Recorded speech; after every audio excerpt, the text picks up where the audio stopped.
குழந்தை போல நடப்பதென்ன சுவாமி மலையிலே, தீ கொழுந்து போல சிவப்பதென்ன திருச்செந்தூரிலே.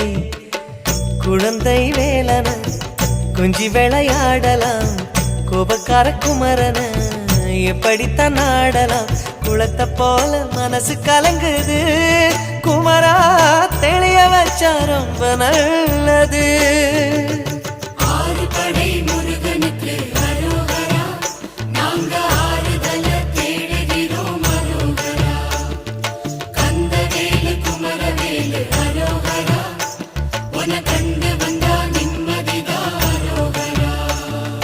பழனியிலே சந்நியாசி, தணிகையிலே சம்சாரி, ஓம் கணக்கு புரியலையே முருகா, ஓம் கணக்கு புரியலையே முருகா.